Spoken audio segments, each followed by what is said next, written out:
Hi, I'm Dr. Stephen Stosny, and I'd like to talk to you about relationship courses we've developed online at compassionpower.com. These 4 courses will help you create compassionate and kind relationships. That's the goal in designing them. The first is called Intimate Relationship Dynamics, or IRDs for short. IRDs are unconscious interactive patterns occurring more or less automatically, causing repeated cycles of resentment, hostility, and despair. When emotionally aroused, partners habitually react to each other in set ways, and that can start with nobody doing anything wrong because the habits are based on things like body language, tone of voice, and facial expressions.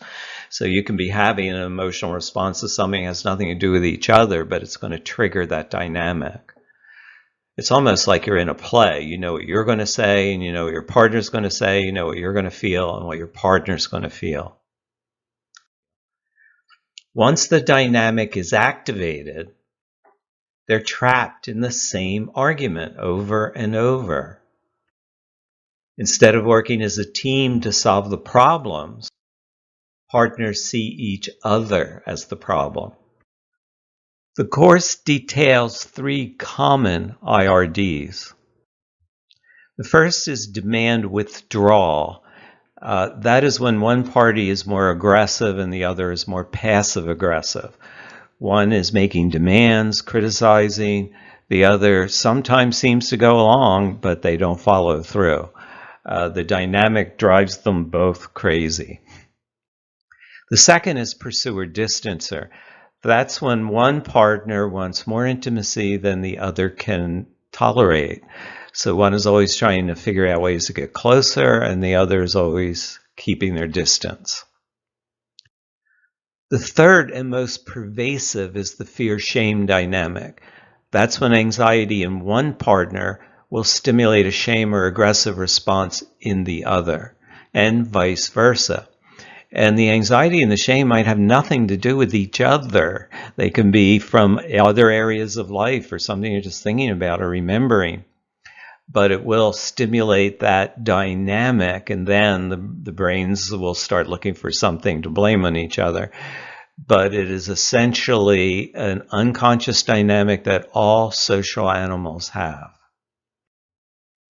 Now, the course shows how to prevent IRDs and how to deactivate them once you slip into old habits. And you will slip into them because habits, by definition, bypass the prefrontal cortex. That's where we make judgments.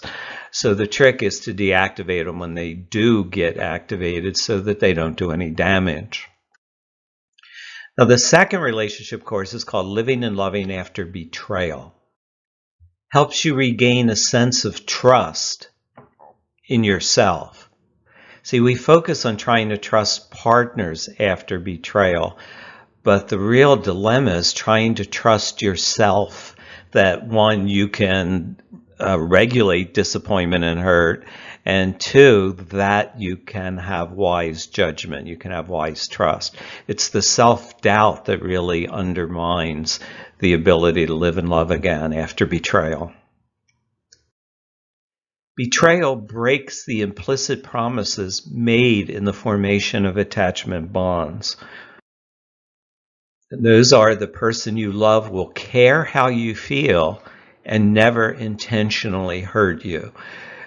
You don't form emotional bonds without a belief in these promises.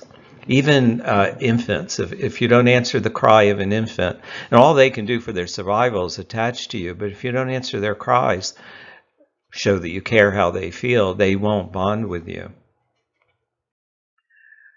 Now, the types of betrayal are infidelity, abuse, deceit, and what I'm seeing more and more of these days is financial manipulation. That's one partner doing something with the finances that the other doesn't know about.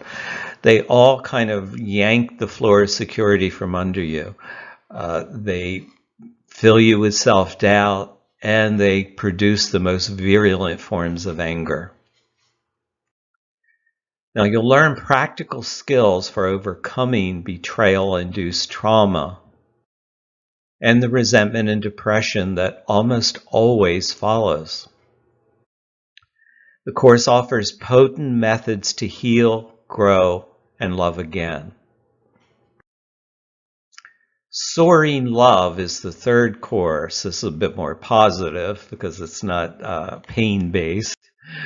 We fall in love in the toddler brain. That's the volatile, impulsive limbic system that reaches structural maturity by age 3.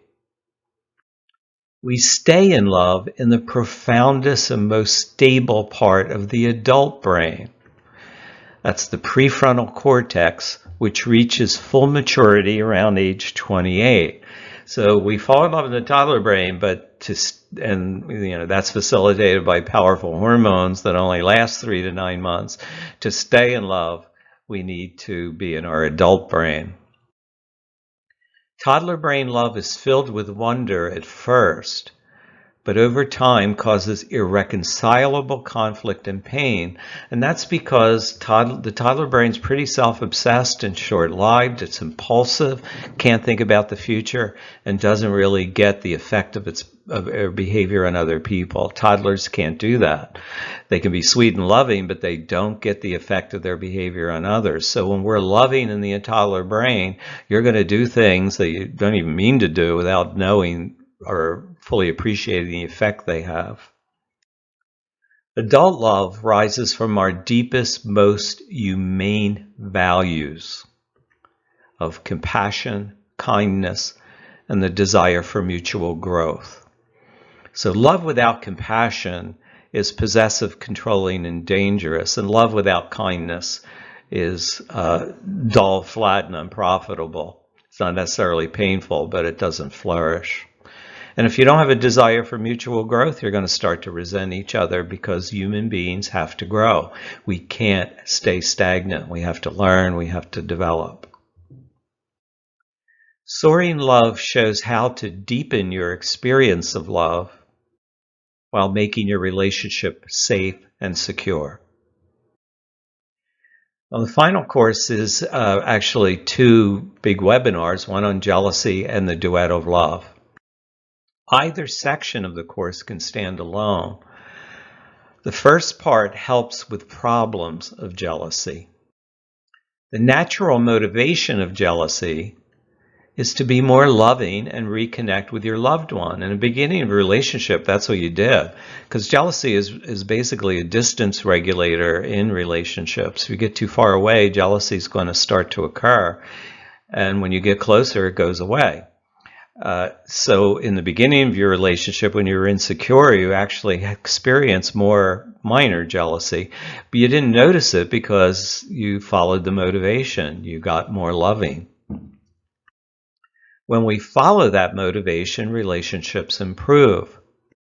When we choose blame over healing, in other words, blame the other person for the jealousy, relationships perish. Though necessary to repair the damage done by jealousy, the second part of the course, the Duet of Love, can help all couples revitalize their relationships. So it's necessary to overcome jealousy, but it can be beneficial even if you're not jealous. Relationship accord exists when partners support each other to grow and thrive. Much like musicians in a duet, self-regulating partners make something better than either can do on their own. And that's harmony.